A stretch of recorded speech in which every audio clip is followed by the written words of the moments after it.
Your को जब होश आता है तो वो अभी ईनान के घर पर थी। ईनान बिल्कुल ठीक था। योर उससे पूछती है कि पैरेट्स का क्या हुआ और हम लोग यहाँ पर कैसे आए। ईनान उससे कहता है कि वो सारे तो अरेस्ट हो गए हैं और जब वो लोग हम पर हमला करने के लिए आ रहे थे तब एक तेज रोशनी आकर उन पर गिरी। लगता है कि डिवाइन हमें बचाना चाहते थे। योर उससे कहती है कि जब वो लोग तुम्हें मार रहे थे तब मैं अपने आप ही तुम्हारे पास आकर गिर गई। तो ये सुनकर ईनान हंसने लगता है। वो कहता है कि मुझे ये बात पता है कि तुम मुझसे प्यार करती हो, पर इतना डीपली करती हो ये पता नहीं था। दुराव के घर के पास एक डॉक्टर खड़ा था। वो डॉक्टर दुराव को थोड़ा सस्पिशियस लगता है, इसलिए वो उसकी चेकिंग करता है एंड फिर थोड़े शॉकिंग एक्सप्रेशन देता है। सुतांग ईनान के घर पर आई थी। वहाँ पर उसकी टक्कर दुराव से हो जाती है तो वो उसे कहती है कि कल तुम्हारी वजह से मेरी गर्दन में पूरे दिन दर्द रहा।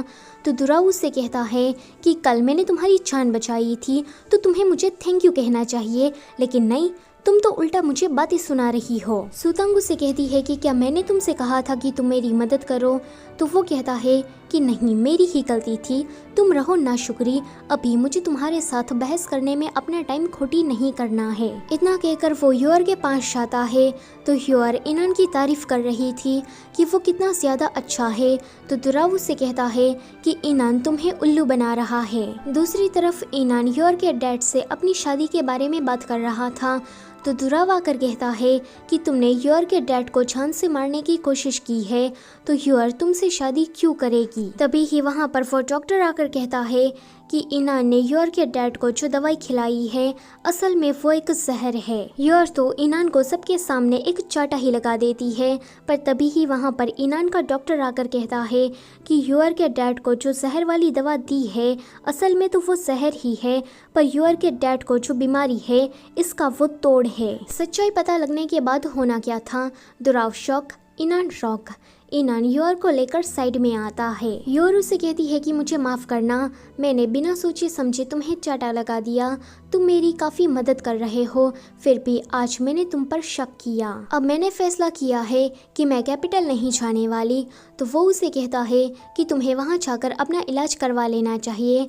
तो वो कहती है कि मैं ऐसा नहीं कर सकती क्योंकि हमारी जल्दी ही शादी होने वाली है। ये सुनकर ईनान एक सेकंड के लिए तो शौक ही खड़ा रहता है, पर फिर बाद में बहुत ही ज्यादा खुश होता है। तो दूसरी तरफ हम इस राज्य के छठे राजकुमार सोंग्यान को देखते हैं, जो कि ड्रैगन किंग का दूसरा जन्म है। सोंग्यान आते ही सीधा रानी से मिलता है।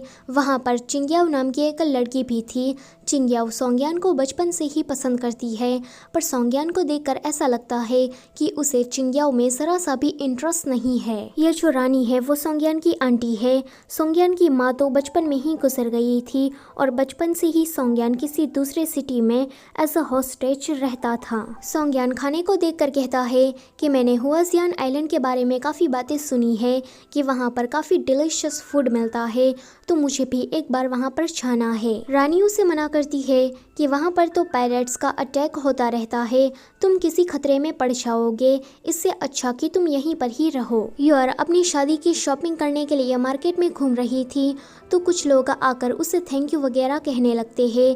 ये लोग वही हैं जिनके बच्चों को योर ने पायरेट से बचाया था। मार्केट में खड़े सभी लोग ये नज़ारा देखकर सोचते हैं कि हमने मॉन्स्टर को काफ़ी गलत समझ लिया है, वो उतनी ज़्यादा बुरी भी नहीं है। यहाँ पर ईनान अपनी शादी का पहला कार्ड अपने डैड को देते हुए कहता है कि आप मेरी शादी योर से इसीलिए कराना चाहते हैं ना, क्योंकि वो यनवांशी की बेटी है जो कि आपका पहला प्यार थी। आपने मेरी माँ के साथ काफ़ी गलत किया है, पर फिर भी मैं आपका शुक्रगुजार हूँ क्योंकि आपने मेरे लिए बहुत कुछ किया है। दुराव को जब योर की शादी के बारे में पता लगता है तो वो काफ़ी ड्रिंक कर लेता है।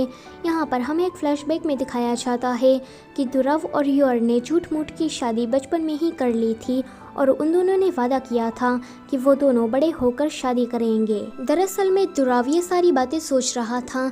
यहाँ सुतांग का भी दुराव की ही तरह हाल था, वो भी काफ़ी दुखी थी। अगले दिन ईनान और योर की शादी होने जा रही थी कि बीच में दुराव आ जाता है एंड अपनी फीलिंग्स कन्फेस करता है। दरअसल में इनके आइलैंड में एक पुराना रिवाज है कि शादी के दौरान एक ब्राइड किडनैपर आएगा और अपनी फीलिंग्स कन्फेस करेगा। ये सब कुछ वो लोग फन क्रिएट करने के लिए करते हैं। तो यूर के साथ साथ वहाँ खड़े सभी लोगों को ये लगता है कि दुराव ब्राइड किडनैपर बनकर आया है। यहाँ पर सिर्फ दुराव ही ये बात जानता था कि वो यहाँ पर किसी को एंटरटेन करने के लिए नहीं आया है, बल्कि सच में अपनी फीलिंग्स कन्फेस करने के लिए आया है। पर यूर उसे रिजेक्ट कर देती है। उसके बाद इन दोनों की शादी हो जाती है। दुराव को इस बात से इतना ज्यादा बुरा लगा था कि वो इसी पल इस आइलैंड को छोड़कर कैपिटल चला जाता है। यहाँ इनकी फर्स्ट नाइट थी। वो दोनों कुछ कर पाते उससे पहले ही यूर को पीरियड्स आ जाते हैं। अगले सीन में ईनान यूर को एक हेयरपिन गिफ्ट में देता है जो कि उसकी माँ की थी। ईनान अपने बारे में यूर को बताने लगता है, पर वो देखता है कि यूर तो कब की सो चुकी है। पर अगले ही दिन से यूर के बुरे दिन स्टार्ट हो जाते हैं। ह्यूमन उसे कहती है कि अब तुम आइलैंड मास्टर की वाइफ हो तो तुम्हें हमारे घर के तौर तरीके सीखने होंगे। यहाँ ईनान को आइलैंड मास्टर का सेल मिल जाता है और आर्मी का कंट्रोल भी। पर वो बंदा उसे कहता है कि फाइनेंशियल कंट्रोल तो यूर के हाथ में ही रहेगा। ईनान उसे पूछता है कि ऐसा क्यों, तो वो कहते हैं कि पुराने मास्टर को ये लगता था कि आप यूर को अच्छे से ट्रीट नहीं करेंगे, इसलिए उसने पैसों का सारा मामला यूर को सौंपा। ईनान कहता है कि डैड ने आखिर में मुझे समझ क्या रखा है, अब मुझे ऐसा कुछ करना होगा जिससे फाइनेंशियल कंट्रोल मुझे मिल जाए। यहाँ यूर को शादी करने के बाद थोड़ा डर लग रहा था, तो वो डर को भगाने के लिए ड्रिंक्स करती है। ईनान जब घर आता है तो यूर पूरा ड्रंक हो गई थी। वो ईनान को मीट समझने लगती है एंड उसके लिप्स पर बाइट कर लेती है। ईनान उसे कहता भी है कि मैं तुम्हारा मीट नहीं बल्कि हस्बैंड हूँ, पर वो उसकी बात सुनती ही नहीं। यूर ईनान को पकड़ने के लिए भाग रही थी तो ईनान अपनी जान बचाने के लिए भाग रहा था, पर जब वो इससे थक जाता है तो वो कहता है कि तुम्हें जो करना है वो कर सकती हो। पर तभी ही यूर थक के सो जाती है। तो दूसरी तरफ सोंगयान ने उसी पेड़ की ड्राइंग बनाई थी। उसके मन में बार बार ट्री फेरी के ख्याल आ रहे थे। उसे ये सब कुछ सालों से होता आ रहा है। चिंग्याओ भी उसके पास ही थी। वो उसे कहती है कि तुम नींद में किसी शौमन का नाम ले रहे थे। वो कहता है कि मुझे नहीं पता कि यह शौमन कौन है। वेल, मैं आपको बता दूं कि ट्री फेरी का नाम शौमन ही है। सोंगयान ने उस पेड़ की काफी सारी पेंटिंग बनाई थी और उस ट्री के साथ ट्री फेरी को भी ड्रॉ किया था, पर उसे ये समझ में ही नहीं आता कि वो ये पेंटिंग बार बार क्यों बना रहा है और ये लड़की कौन है। यहाँ अगले दिन यूर जब उठती है तो पिछली रात क्या हुआ था उसे कुछ भी याद नहीं था। यूर की मेड जब उस हेयरपिन को मांगती है तो यूर उसे खुशी खुशी दे देती है। इससे हमें पता लगता है कि यूर को ये बात भी पता नहीं है कि ये हेयरपिन ईनान की माँ की है। जब ईनान को ये बात पता लगती है कि उसकी माँ की आखिरी निशानी को यूर ने किसी मेड को दे दिया है तो वो उससे नाराज होता है। यूर उसे कहती है कि तुम मुझ पर इतना चिल्ला क्यों रहे हो, ये बस एक हेयरपिन तो है।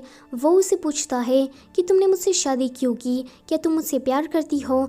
तो वो कहती है कि मैं तुमसे प्यार नहीं करती, तुमने मेरी बहुत बार मदद की इसलिए मैंने तुम्हें शादी के लिए हाँ कह दिया।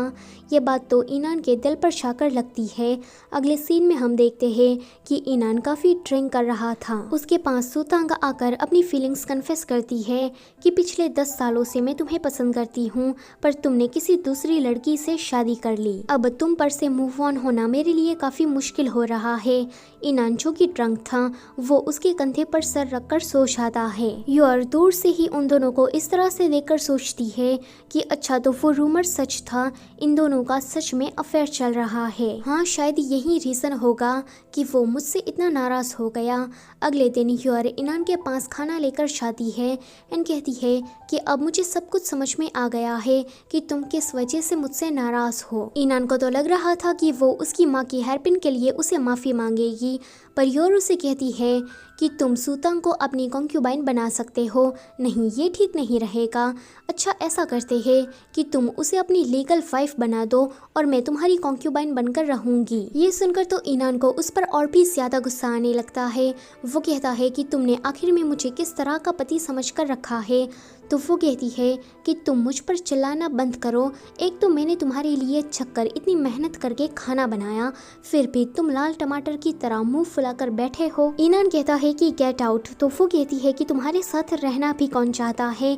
इतना कहकर वो बाहर आती है। इसी के साथ पार्ट नंबर 4 होता है यहीं पर ही ख़त्म।